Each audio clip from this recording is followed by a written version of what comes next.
here, we always try to talk to all the business owners here in Ghana, and I have a special guest today here in my studio, Damien. Can you tell the audience what you do? What I do? Yeah. I am a professional juggler. I juggle small animals under 30 pounds.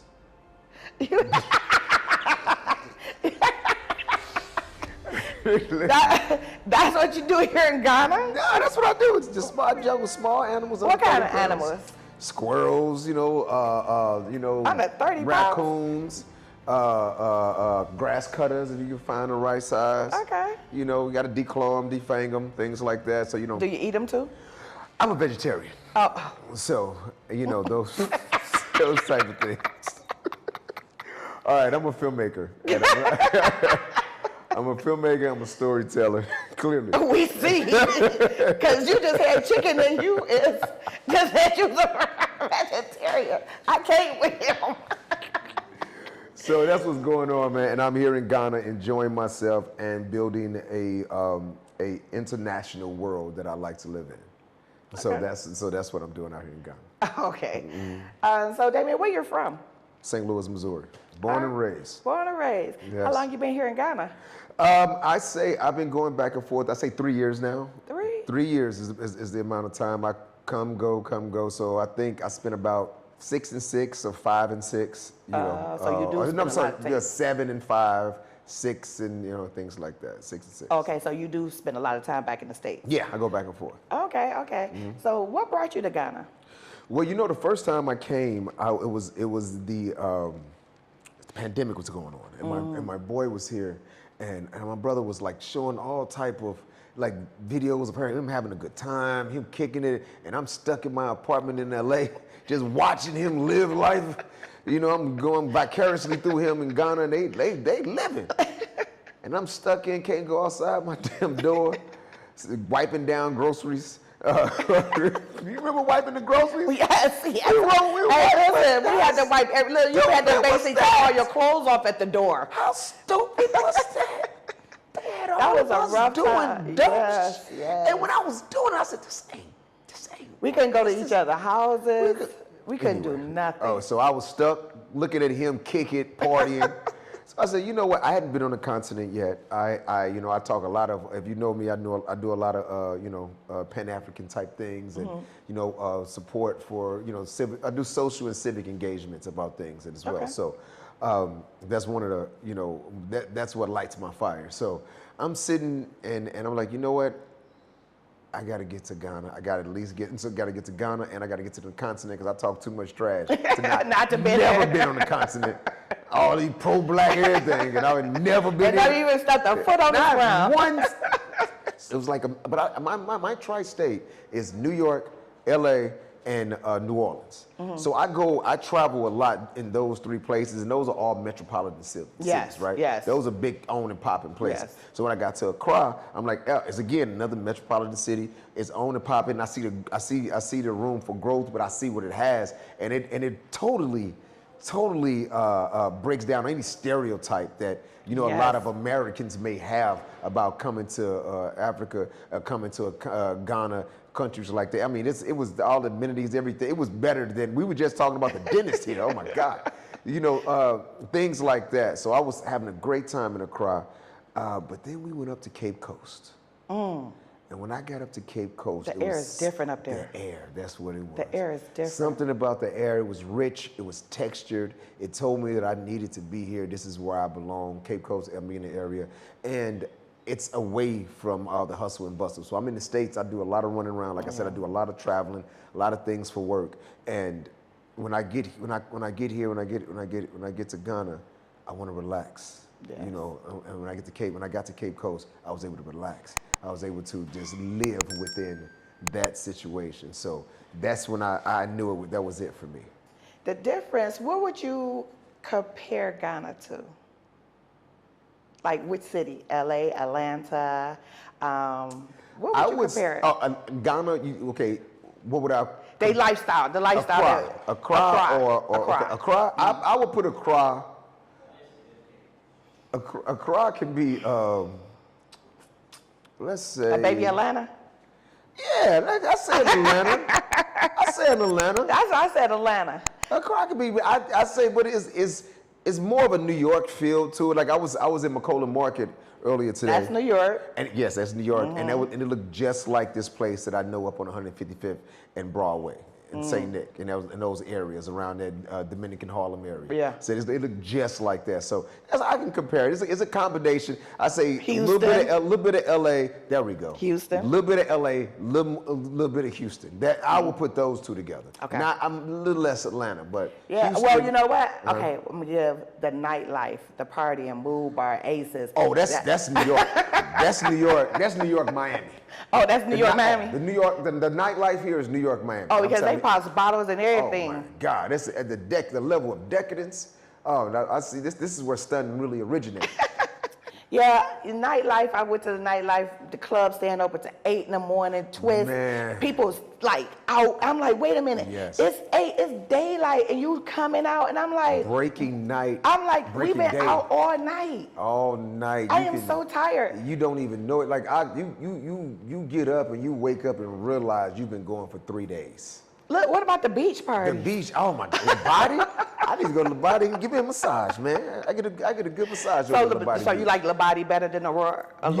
Yeah. I like Labadi because it's more. It reminds me of Venice Beach. In LA. Okay. But you can sit, you can chill, get your massage, horseback ride. Yeah. And if you wanted to get out of the hustle and On bustle. Sunday? Oh, yeah, Sunday. I stay away from Sundays as much as possible. They be too packed. Sunday be packed. I go during the week. I like going during the week, enjoy myself, not have to go through all I went that. one time on a Sunday and was like, where are these people come from? Like what? And they just out and it's music at the music at the music at all the hotels. I'm like, what is this? It was beautiful. Like when I first saw that, it was breathtaking. Damn it! I sat and I was sitting in my cabana, and I'm looking at black people from as far as I can see. You see, just having a great time. Yeah. No. over policed. Fighting. No, fighting is not. No fights. I no never saw a nothing. fight here either. Yeah, I'm trying to think. Nothing. None of that. But it was just having a good time, joyous time, expressive time. There was families there. I just felt so warm and home. That's a better way of describing it for me. So. I love going to Labadi and anything, the beach, the coastal areas. Yeah. And Volta, I'll have a good time. So I haven't been to Volta yet. What? No, I haven't been to Volta. Girl, you tripping. Only been to Cape Coast like two times. Yeah. And so I'm still trying to make my rounds. I haven't been to Volta. Kamasi yet. I haven't been to Kamasi either, but get to the Volta, you got Willie Waterfalls, you got Twin Falls, you got the Monkey Sanctuary, you got all these beautiful. Really? The Volta is Monkey Sanctuary. Sanctuary. It's like the monkeys walking around. They come up to the car, grab some. Like how it is you. in Shy Hills. Yes, but it's even like it's on steroids. It's What? more. Yeah, it's a good time. It's a good time. You got to check out the Volta. But they're not aggressive. Aggressive mean they walk up to you, they don't attack you. I know, but you feed them. Yeah, take it out your hand. They pass them a banana or some fruit, they'll take it and eat. Okay. Because them ones in Shy Hill can get aggressive. Oh, yeah? Yeah. Oh, I had some bread one time, and the monkey, he stood on his 2 legs, and he looked in my car like, you better feed me. I got kind of scared. I'm like, and they just started coming from everywhere. They just was, so I got kind of scared, like, oh, and then the guy come running out the door, don't feed him. Oh. I was like, ooh, my bad. You done fed the gremlins. I done You fed done them. fed the gremlins after 12 o'clock. It's a problem now. I done fed them. I done fed them. So let's get back to why you here. So you shooting? Are you currently shooting a movie now?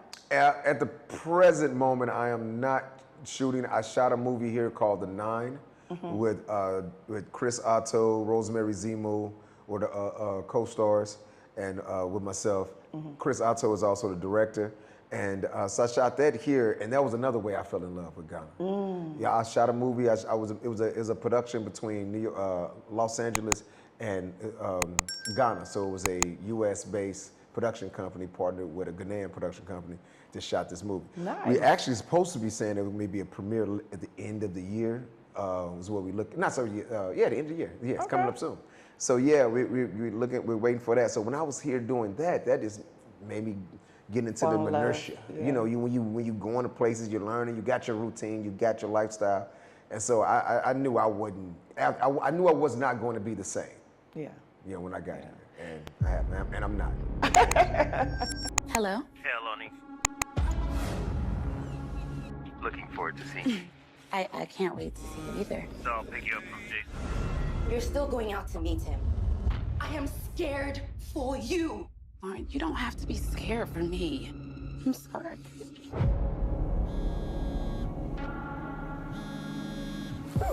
Yeah. What do you got for me? I'm gonna send you some information. That Britney's killer is definitely still here. How soon do you think you can get to Ghana?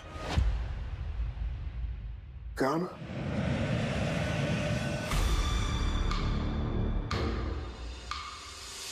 I told you this is very different. All of these murders are of a ritualistic nature. The body of a university student was discovered in the forest earlier today. She had some symbols carved into her skin. The exact same mark. This is pretty ancient and is common with the witchcraft practitioners, fierce warriors, powerful guardians, healers. I mean, we know the suspect's relationship with Aloni, but how are Brittany and the other victims connected to that? She was with him the night she died. Why didn't you tell me that you saw Aloni the night she died? No, she stormed out and I ran after her. The prophecy says the Grand Witch will reign eternally. Did you see anything? What about the detective you brought in? Does he suspect anything? We have no idea what this guy is up to or what he's capable of. Let us be one and speak to her. The dark forces are never to be underestimated.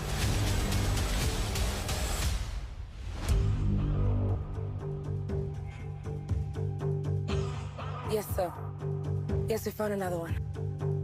So are you have some future movies that you'll be shooting, upcoming movies? Yes, several movies. I'm writing one now that we're going to film here, and I also directed a TV show, the first pilot episode of a TV show called She Shows Up, in which we take our host, and she shows up and interviews women that are doing bold and unique things around the world.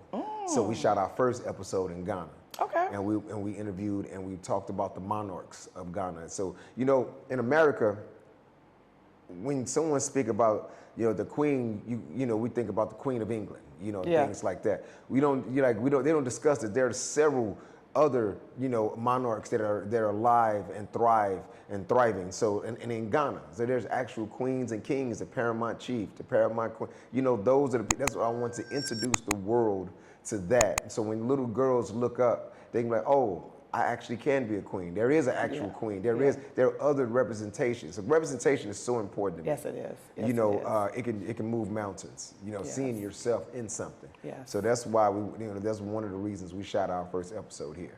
I actually wanted to be a queen mother. Oh yeah. Mm-hmm. Okay. I got offered to be a queen mother for a new develop. They were trying to redo it and stuff, and but when they told me how much, I was like, How much? What? 10,000 US To do what? to be a queen mother. That's not how this goes. They was wrong. So was they just trying to get some money out of me? Yes. Short answer, long answer. Yes. That's what they were doing. 10,000. It was like 10,000, but it's a development queen mother. Yeah, develop. Okay. Yeah. So I'm a divisional Nana. So my in-student name is Nana Kwame Obu the First. Okay. Divisional chief of a Sable Central region. Oh, okay. So in Cape Coast. Mm-hmm. Okay. Yeah, in the Sable, which is in that area. Yeah. Okay. So a Sable is just a little before you get to Cape, then you turn. So but it's in that area, the whole Central region. Okay. And so what do you do like with that? Like I'm basically like the liaison and the go-between between for the monarch and for the diasporans. Yeah. Oh, nice. So in the Central region. Nice. I'm the person that you speak to, and we have, you know, because I report directly to the Paramount Chief. Oh, okay. So, yeah, so and the you Paramount the one. Queen. Yes. Okay. So you the one go back and, you know, to relay the messages. Yeah, yeah. Like if they want also someone to do something. Exactly. Also been a diplomat when we're in the States. So in the States, I am basically for information, Ministry of Information. You know, that's a better, you know, equivalent, so you can understand what I'm saying. So I have to go and speak and engage and do things which to advance the Sable Empire. Okay. All right. So have you ever shot a horror movie before? Oh. Horror, like scary thriller. I have not shot a horror movie. I want to write. Because I want my to write boss one, wants to and shoot I want one. He wants to shoot one. He wants to produce one. He want to produce one. He want to shoot. He want to do everything. He wants to. Yeah. He keep being on me about find out more about how to. I'm like. I'm actually. You know what's so funny? This is how the world works. I'm actually writing a horror movie. I was just talking to my friend. Really? Like, yeah, because I'm right now writing a romantic a love story that's gonna be shot in Ghana. And then I was where I'm building that. I was like, wait a minute, I can make a horror movie out of this. All these out in the trees and the bushes and make another a beachfront, waterfront, a story. Yeah. Oh my God, let me tell you. Yeah. Oh, wait a minute, The 9 is a suspense thriller horror movie that I shot in Ghana. Yes, I'm sorry. It's featured the occult. Let me tell you about it. So it's about this detective. His daughter is killed 5 years previous, ritualistically, in Ghana. And the killings start back again, and his old partner calls him and say, hey, you know, these killings have started back.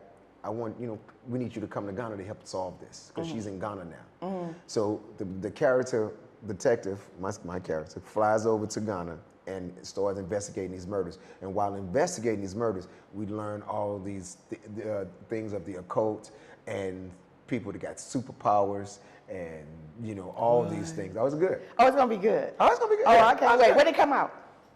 Oh, hopefully this end of this. Well, we're having the premiere at the end of this year, from my understanding. Okay, so we definitely have to let us know. Yeah, we screened at Cannes, the Cannes Film Festival.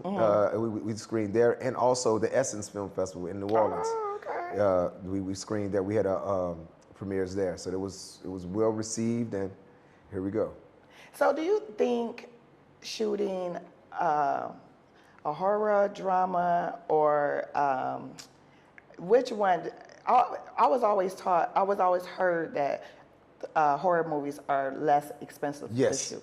That's exactly why I was saying I'm going to shoot a horror movie. That's what he said. That's what my boss said. The Blair Witch Project was made for like $72,000. That grossed hundreds of millions of dollars. You understand what I'm like? That's the thing about horror, which is great, is that you don't need all the stars where the budget goes to. Horror makes stars. Like Jamie Lee Curtis was made from the horrors. The horror world back then. A lot of movies, a lot of people, you know, it breaks a star, a horror movie, because it's about the fear. Yeah. It's about the suspense. Yeah. That's the driver of this whole thing. But what happened to that fear? Remember the movies we used to watch back in the day used to be so like, now you can just watch these horror movies like that wasn't even scary. Exactly. Exactly. But you know, that's American horror stories. If you go, I Saw the Devil, or it's some good stuff. Let the Right One In, The Devil's Backbone. Internationally, they making some good movies. Oh, okay, so I'm about to check them out. Oh yeah. They're making some good movies internationally. Just expand. Well, you definitely in a good spot up in Cape Coast, because you got all that land out there. How somebody running through the forest? Oh, we about to get it on the pop. I'm about to shoot. I'm gonna shoot a horror. I'm gonna write it. I'm gonna split with more songs. Partner. You gonna partner up? Yes, we gonna partner up. And you see, because I've directed. I direct, so that's what I do. So I wanna, and I write. I'm a singer-songwriter basically. Okay. And so you wanna. Wait, you sing too? No, meaning like I write the movies I direct. Okay. All right. Those type of things. So it'll be good. I think that's a. I'm excited, and my boss gonna be so excited. Yeah. He's gonna be excited. And check it out. Yeah, it's a good thing. Horror is a great genre. Doesn't cost as much to do a horror, and your payout can be huge. Because people, and here's the thing about horror as well. It's easier to find a place to film it. Not to film it, to exhibit it. Like in France, they might not speak English, but they know a scary situation or suspenseful situation. You know, horror transcends genres when it comes to like locations and regions in which that you need to sell your product. So when you get done with your product, you got to take it to market. And now to see how many markets are available for your project. So for like, when they used to say a lot of times that African Americans don't sell overseas, like the African American films don't sell overseas, which no, it's ridiculous. It's a false narrative that's been perpetuated by a studio system that was put in place to quash our voices to a degree, or have more control of them, in which that we wouldn't be able to. Fred Williamson. I heard this brother talk one time, which was great. You know, Fred Williamson is the Hammer. You remember those movies, Three the Hard Way, all those movies back in the day, OGs. Yeah. So he spoke at this. He was speaking at this panel or something. He was saying that he made more money off those than the studios that produced them, because they wouldn't negotiate with him about the rights in America. They was like, yeah, they took the lion's share of the money. But he negotiated for the foreign rights. And like, you don't sell overseas. And what happened? He came overseas and went to all the markets, and now he brings his product. He makes so much money overseas. But you know what's so crazy? Making, and letting them keep that. And he said, so he had to go back and renegotiate for the next deal. They were trying to say, can we get? No, he's like, no, that's me, because they saw how much money he was making. And it was a direct contradiction to when they were saying, hey, African American stories don't sell outside of America. That's ridiculous. It's really ridiculous. They don't know. But now I bet they're trying to figure it out now, huh? Oh yeah, they know. I bet, but because it's so crazy on Netflix, it's like more foreign movies on there than American movies now. Yeah, well, yeah. Every time I go on there, it's a foreign movie, like it's foreign. They don't even speak the language, but they say English. I'd be like, but this English movie, but why? I don't know. But so platforms. Yes. Where are you planning on showing your movie at? Like Tubi? Which one? The Nine. Well, this movie I'm an actor in. Okay. So I was hired as an okay. actor. So you don't know. Okay. Yeah. So I know, from my understanding, it's going to be on Netflix. Yeah. Yeah. So I know Tubi. If you put a movie on Tubi, I think they want 40%. Like you could place your movie on there. Yeah, but you don't have to pay them for it to be on there. It goes as many people watch it. So I thought that was really good, because people still put movies on YouTube. Yeah. But it's doing really good, because I watch a lot of movies on YouTube. Oh, you do? I watch all the Nigerian movies on YouTube. So that's what that's what that horror movie, not YouTube, not Tubi or YouTube, but I'm not going to exclude those platforms. Okay. But I'm gonna try to.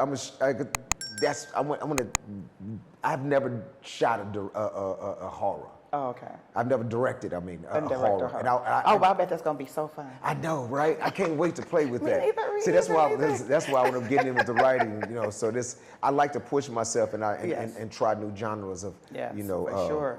More like artistic. You have to step outside that box sometimes to see, what works and what don't. Right? Yes, 1,000%. All right. So, what else you have going on Ghana? Is this it? Just the filming? Well, I have the 9. I'm not signed to ND, but it's coming out pretty soon. I shot in. I think Government Cheese is in it. I can say the name of it. Government Cheese. They probably say you can't. It's coming out. It's coming out on. It's coming out on Disney. Okay. Yeah. So I shot. It was 10 episodes. I got 3. I'm in 3 of those episodes. Nice. Let me see what else. That was for this year. So the rest of my projects is out actually that I was in. Nice. Yeah. Well, I'm so thankful that you came in to talk about your film. I'm always trying to network. I'm always trying to share the next person's business, trying to just let other people know, because they don't know, Yes. They just think that you're just here. So thank you. I really appreciate you. Thank you, guys. Make sure y'all watch out for his movies that's coming out. And so can you tell the audience, how can they find you? You can find me at Damien D. Smith. Google my name. Also, my IG, my Facebook, all my social media is Damien D. Smith. Shout out to my niece who did that years ago when I wasn't even on social media, and I appreciate you, Alicia. Okay, you guys go and look him up, go follow, subscribe, and make sure you guys support everything he has going on, because that's what we're here for. We're here to uplift, you know, Black Americans, you know, because it was hard getting here. No one wanted to help you get here. It's a journey. So, yes. So thank you guys for joining in. Make sure you guys like, comment, and share. And drop a comment below. Make sure you guys say hi to Damien so we can keep up. Thank you. Sure, my people.